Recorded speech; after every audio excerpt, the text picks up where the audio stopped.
guys, today's video we're going to make a Hey Duggie cake and we're going to make it in my new kitchen. I couldn't show you my old kitchen because it was too small really to get in to make anything, so we're having a go in the new kitchen. So before I even start with my baking, I'm going to have to make a frame. And you have to watch out because when you drill through cardboard it goes everywhere. Right guys, so this one, I say I make a frame, my other half actually makes the frames for me because I'm pretty rubbish with any kind of drill. I make a bit of a mess.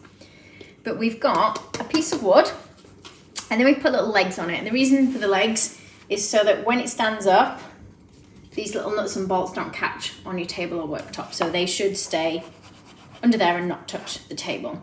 So Duggie's got 2 legs. So we've put in 2 of these rods. Now the thickness of the rod is up to you. It depends on the size of the cake you're gonna do. If you want something really big, you wanna go a bit thicker. So these are 8mm across, and then I've got washers and the nuts that fit on 8mm. I've tried to go as big as possible with these because the wider they are, the more upright it will keep what you're doing. If your washer is very small, these have a tendency to not stay up and wobble a little bit. Okay, so we've got these on either side. I've also got a cake board, which we drilled through and put on. Now my cake board, guys, looks very scruffy. The cake isn't going to come into contact with this cake board, and it did have a cake on it before, but I like to reuse the cake boards. I'll just clean them off. This one has seen better days, but I can reuse it. So once these are nice and firmly in, and you do need to attach them really firmly, I've cut some clear dowel, or you can use like big straws. Mine is just over a couple of inches each, and they will go on there for the legs. And I do really want to make sure these are the same height as each of the guys. That is quite important on it, because if these aren't even, our cake board won't sit even, and then our cake might topple. And we're going to cover the actual plastic of the legs up in a bit anyway. So 2 large washers again, guys. They're going to go on there.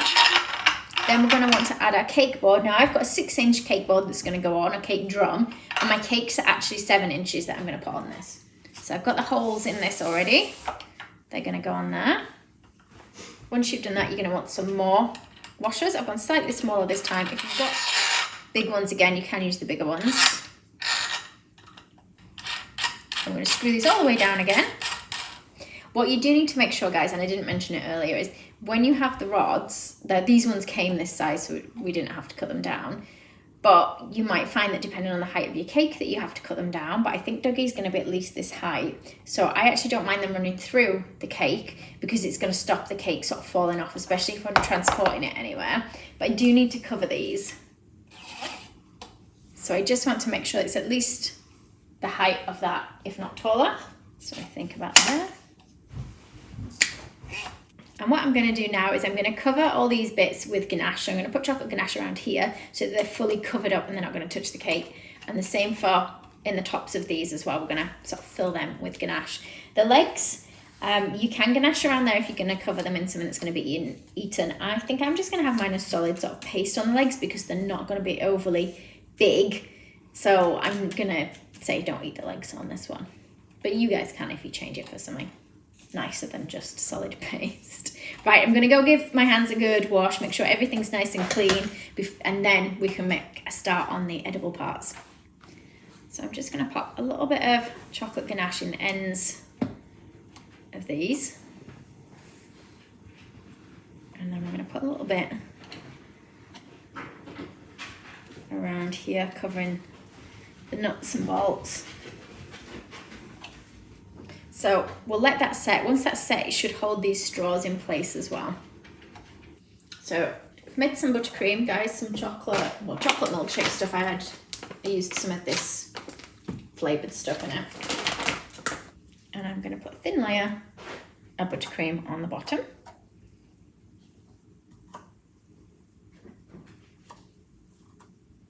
Now my cakes are a little bit bigger than this, so I've got 7-inch cakes, and I'm going to carefully place them on here. Now the difficulty is going to be getting them central, so I'm going to just carefully push that through there. I think I've got it fairly central. Then we're going to put some more buttercream on. Now I don't want to go super thick between the layers, because if I go really thick, the weight of all the other layers will sort of squeeze it out, and then Dougie's going to end up with some ridges and rolls showing, which I don't want. So I'm just trying to make it a little bit thicker at the edge than it is in the middle on this one. And we're just going to keep building like that till we reach the height we want. So what I'm going to do, guys, is I'm going to push this into my cake till it touches the bottom. And then I'm just going to mark with my finger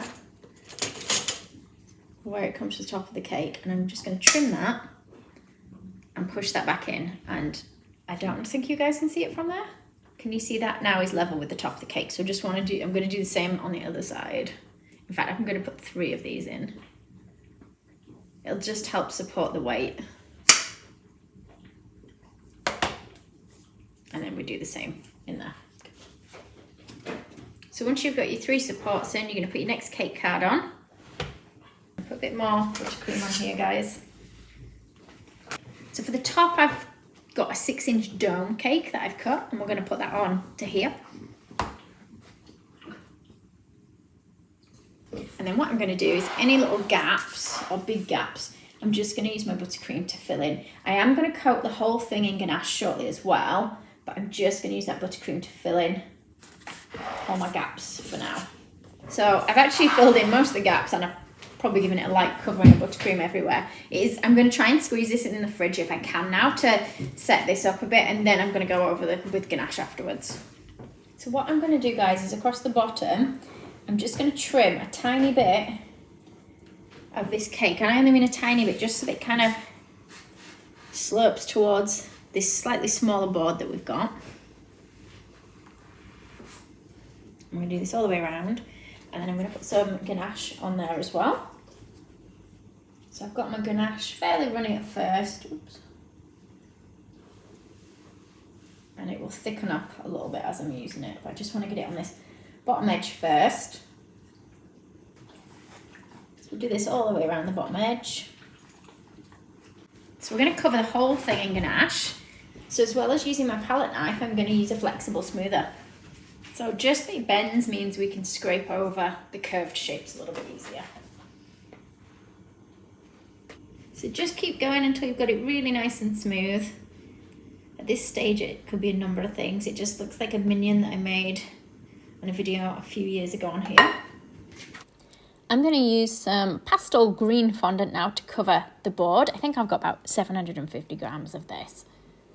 If you want to know at any point what I've used throughout the video, I will put links below to all the materials and things that I've used. And they're all things that I sell in my online shop. So I've put some cuts in the fondant so that it goes across the legs a little bit easier.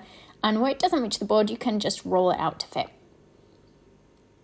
Where I roll it over the edges of the board, it will kind of cut the fondant off for me at those points.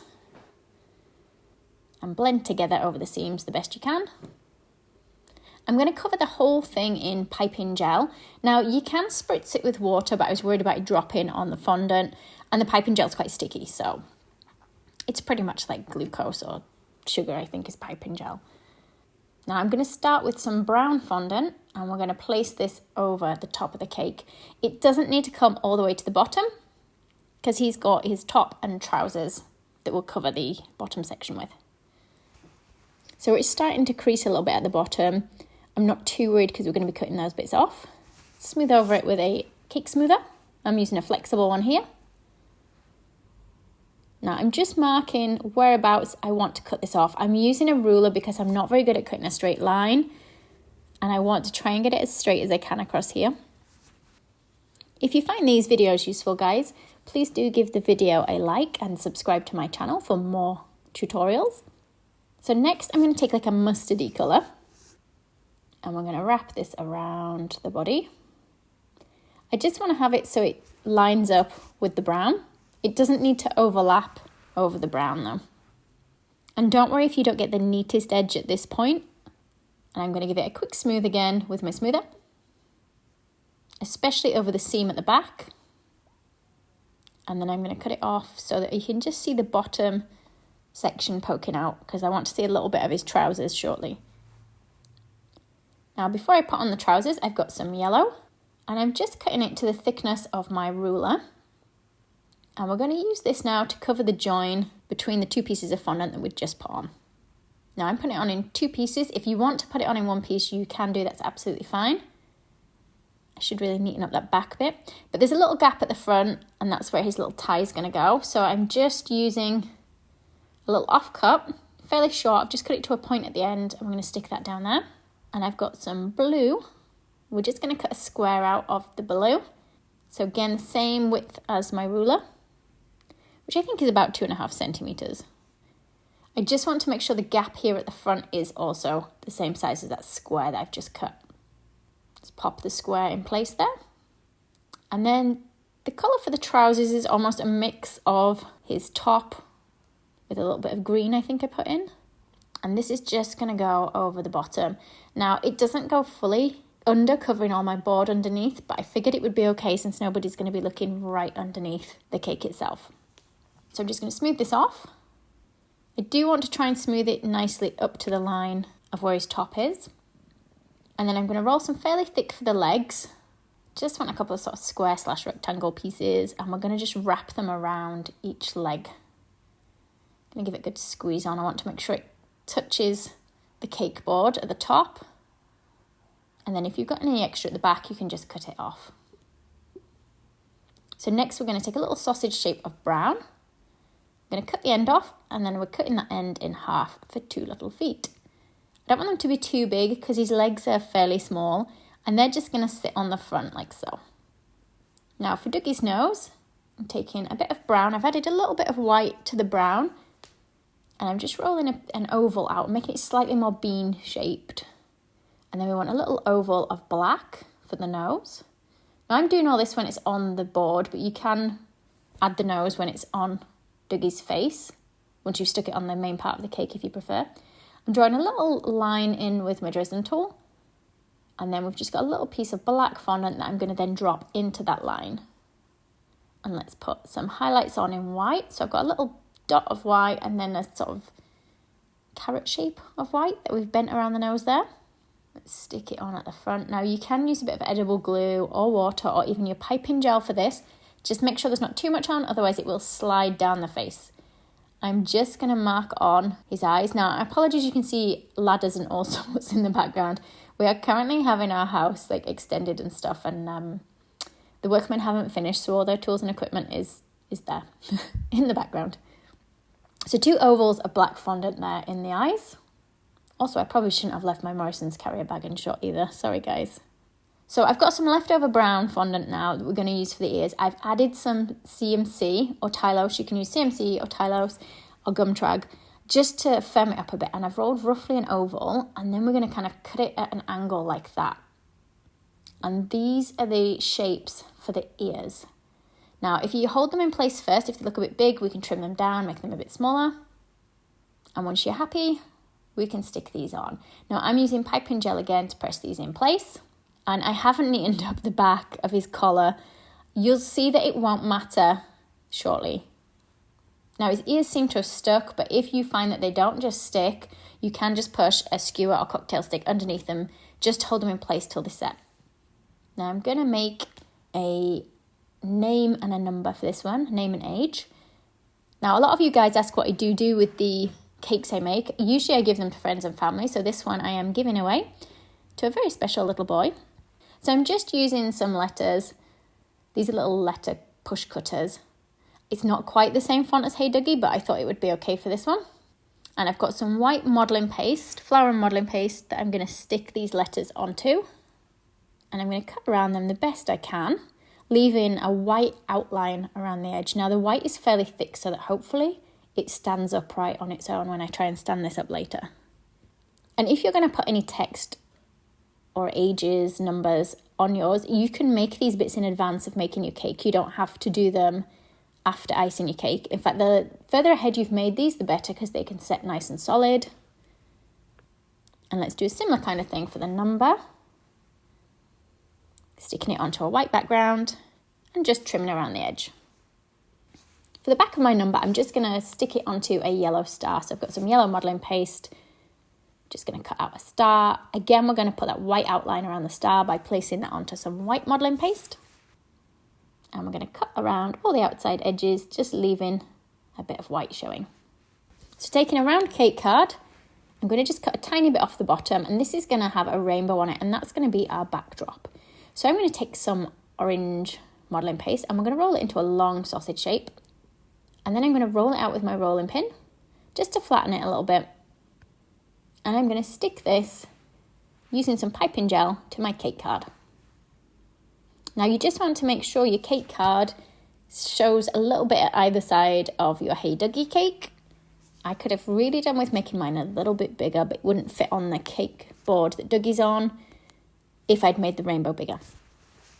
All we're going to do now is add the other colours of the rainbow in exactly the same way. So with a fuchsia modelling paste, I've rolled it out the same as the orange, and I'm just sticking it to the edge of the orange with a bit of piping gel, and we'll do the same with yellow and green. So the colours of this rainbow, I've used colours that I saw on the Hey Duggie program rather than the amount of colours you would see on a normal rainbow.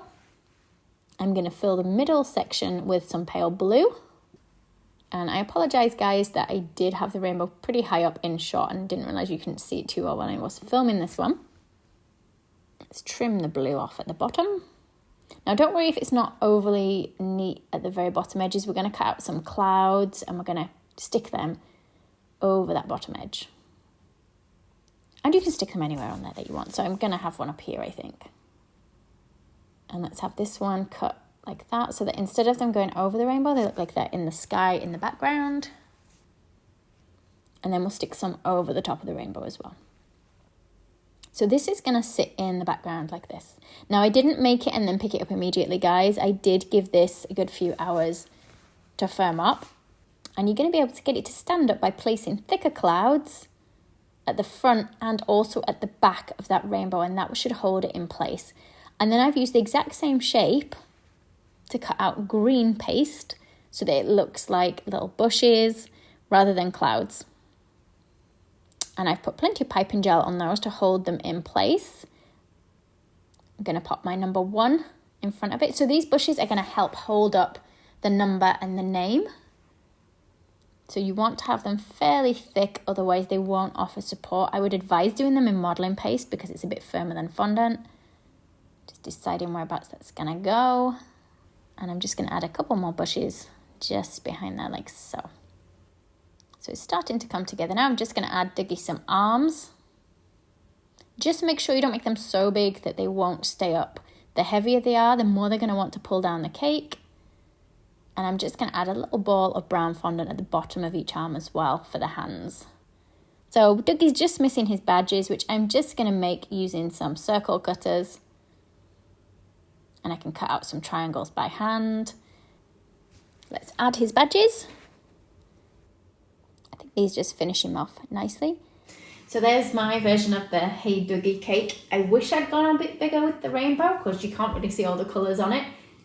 And I do need to go now find some ribbon for the board, so I'm going to go do that. And I'm not going to move it until tomorrow, so I'm going to leave it overnight just to make sure that his ears have set and that his arms are set, because we're nothing holding them on other than a little bit of piping gel. And then in the morning, I'll be able to move him around without worrying about him breaking, hopefully. Thanks for watching the video, guys. I hope you enjoyed this one. Let me know in the comments below what else you'd like to see me make. Thanks for watching. If you liked the video, be sure to hit the thumbs up button and leave me a comment below. You can see more of my tutorials by clicking on the images on screen now. If you haven't already, make sure you click the subscribe button to stay up to date with my future tutorials. There are also links in the description box below where you can find me on Facebook, Instagram, and more.